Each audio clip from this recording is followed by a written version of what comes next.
nature of the mutation, and so on. One other thing about this book, with which personally, as a non-scientist, I'm particularly impressed and concerned, is the authors dilating at some extent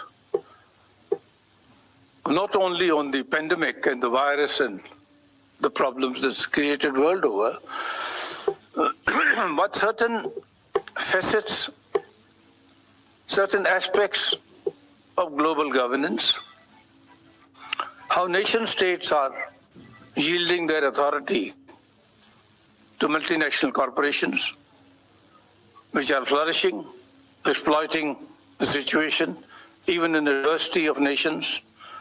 Even when there is a pandemic, multinations have made millions. The consequential inequality, which is also galloping at a fast speed.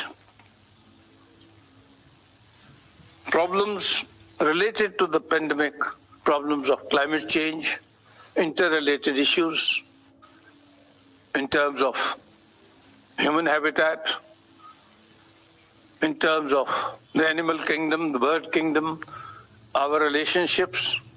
If we eat animal food, non-vegetarian food, where do we keep the animals? Where do we cut them? Where do we have butcheries, hatcheries? Where do we keep the birds? The sanitation, and various other important aspects come into interplay.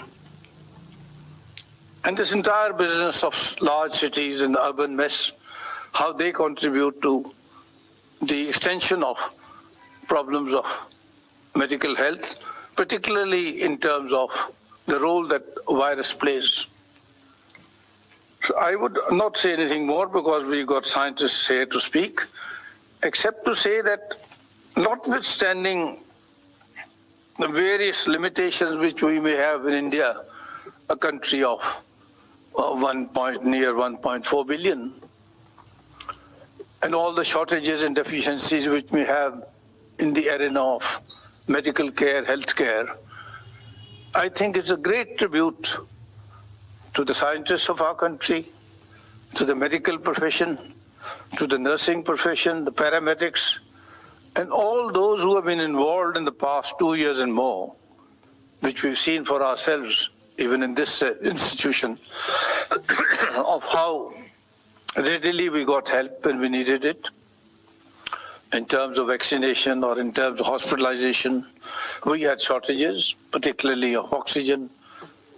One doesn't need to go into that, but that has given us a forewarning that if this pandemic, God forbid, continues in some form or the other, or a fresh pandemic emerges in the times to come, which you can't foretold, can't prohibit, can't say it won't happen, then the level of our preparedness in terms of medical preparedness, medical assistance support, ventilators, oxygen, nursing staff, beds, ventilators, intensive care units, all this is a vast area of responsibility which then gets connected when we talk of the virus.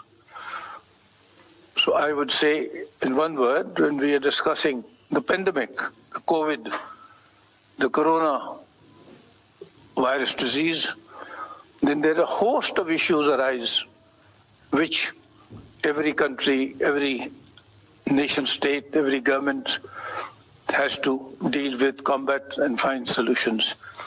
So I would end by congratulating Professor Hasnain and his co-author, Professor Tiwari, for this very wonderful contribution in the field of science, in the field of popular understanding. And I would venture to say that the issues raised therein, the exposition, the clarity, would require policymakers, not only in the Western countries or developing countries, but policymakers the world over, to read this book, to see the messages it sends out in terms of science and technology, in terms of financial management, economies, health management, medical management, urban infrastructures, slums, and so on and so forth. Thank you very much.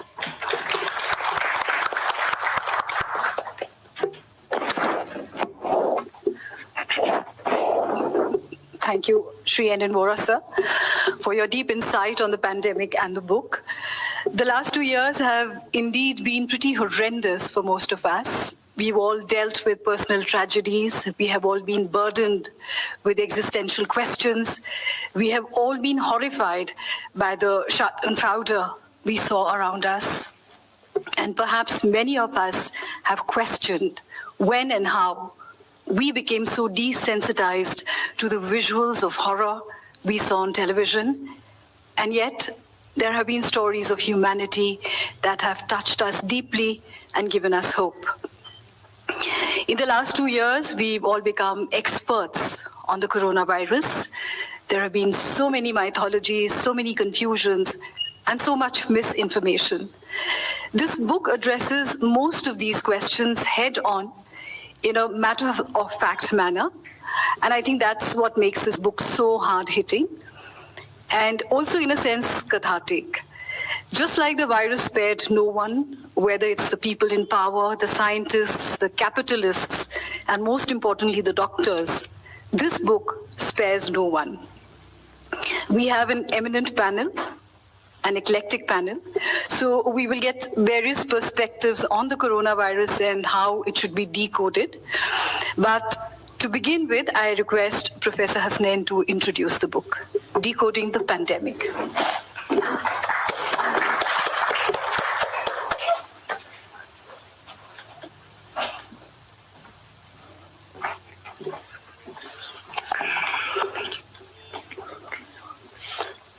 Mr.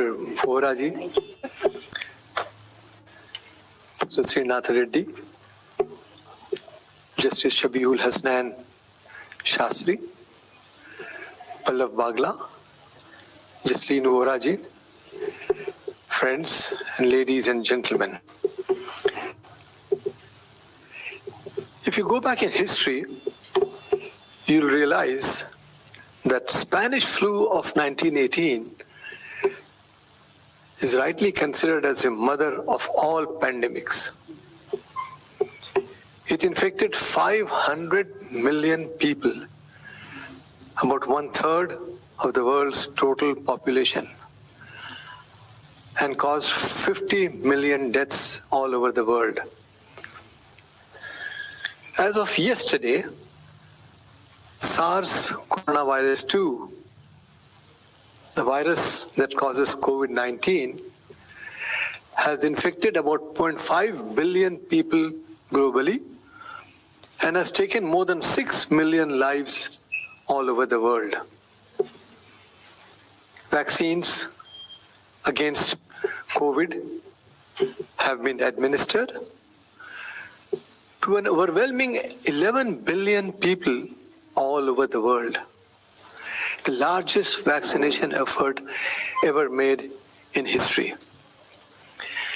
Unfortunately, the number of vaccinated individuals in low and middle income countries have not been the same as the rich and developed countries.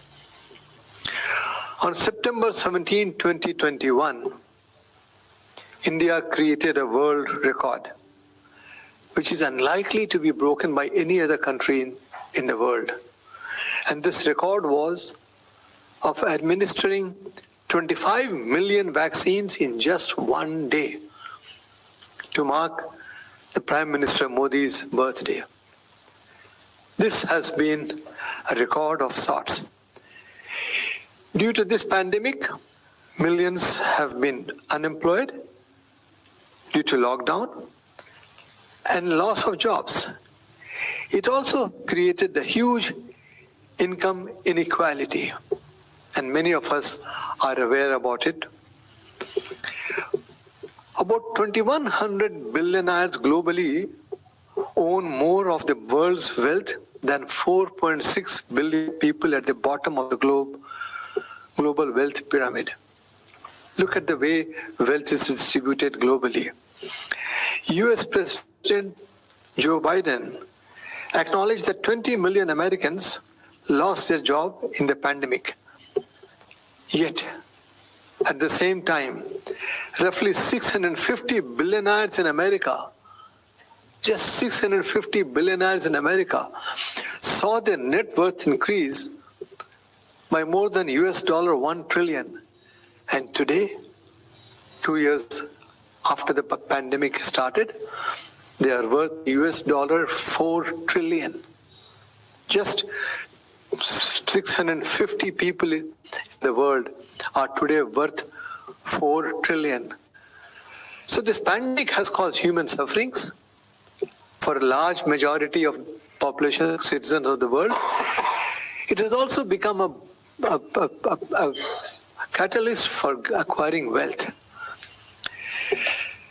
I am a medical microbiologist working in the area of tuberculosis. When the pandemic came in and lockdown was declared, I could not get access to hospitals and access to patient care materials. So we decided to do something sitting in the office, sitting in the lab, in my office at home. And that's where I got into COVID-19 work, coronavirus research. We published a lot of papers, including a paper we published about a few months ago that has been cited 150 times, more than 150 times. So in our book, Decoding the Pandemic, we have tried to present a 360-degree view of the worst pandemic of this century. COVID-19 is indeed the worst pandemic of this century. In this book, we have attempted to crystal gaze and present a global picture encompassing not just the biology, but as rightly enumerated by Shri Vora ji, the politics, economics, and the business of COVID-19. We conclude our book by flagging questions which are in all our minds, some of which you will get answers in the book, others for which you will have to wait and expect answers to come. For example, how long people can wait between doses. Today in a country like India, where third booster is not still common, those of us beyond a certain age are being reminded that your booster is due. But I can't get a booster of my own choice. The question is booster really required? Why not leave it at just one shot?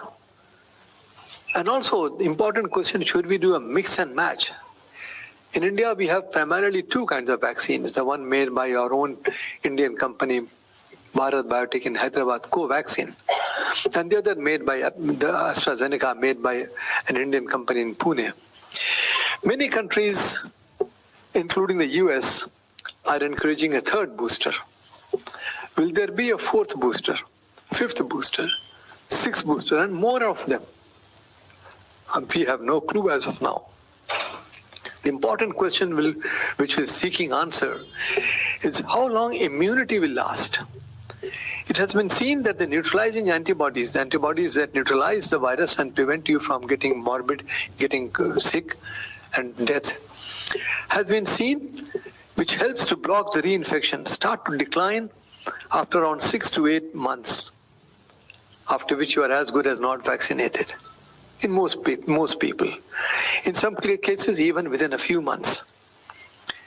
Will we ever get immune memory by the B cells and the T cells, the arms of the immune system of our human body, to block viral reinfection? To be honest, I don't know if we have answers to that yet. Why are we seeing increased cases of breakthrough infections? I got my COVID infection after I took my second dose, 5 months after I took my second dose of Covaxin. But the good part was, I had almost zero symptoms, just mild throat irritation and low fever only for a day. All my parameters, including oxygen tension, were normal. We call this in our term as a breakthrough infection.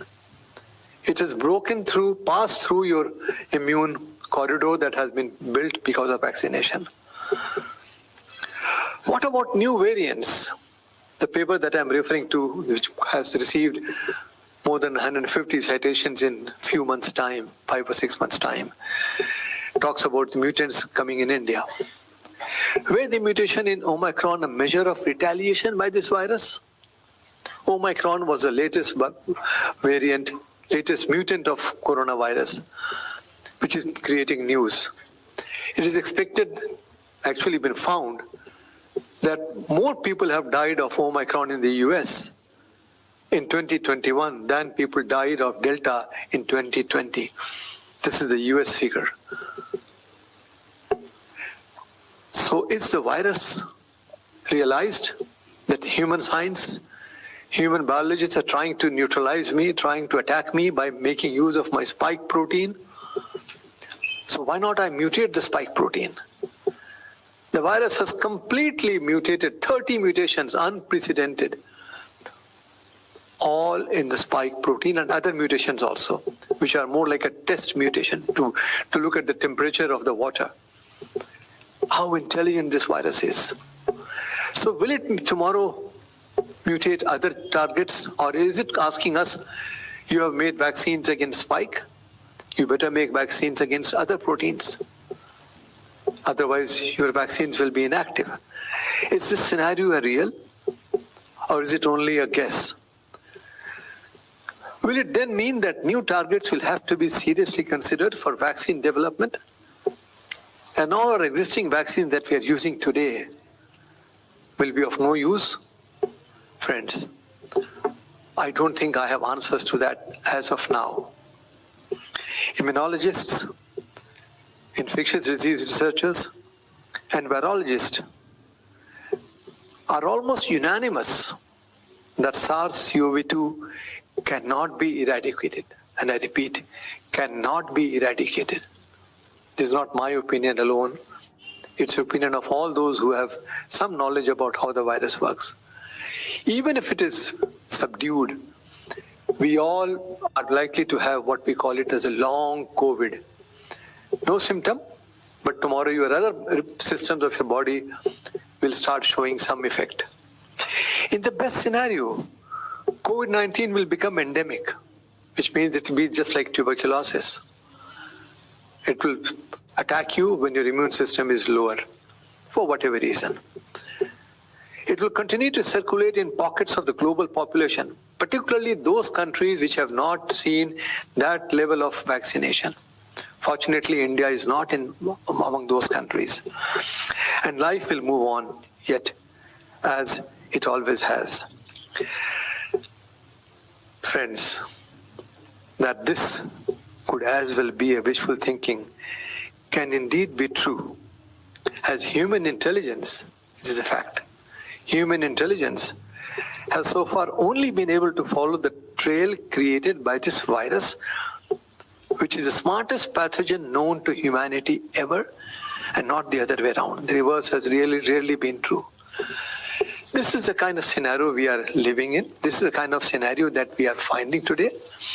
And with this scenario, what we have tried to do is to present in as lucid form as possible, not just the biology of the virus, but also addressing all these questions.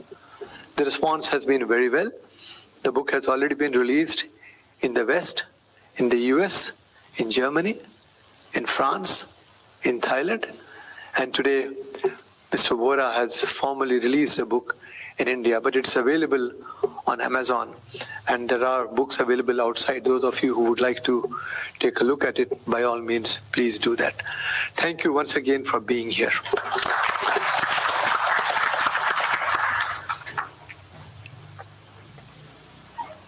Thank you, Professor Hasnain. The denouement of the pandemic has been very interestingly presented in this book. And this perspective, there's a perspective in one of the chapters where Professor Hasnain has talked about the pandemics and their connection to some of the major landmarks in human history. For example, in 1919, the swine flu broke, and before that, we'd had the war.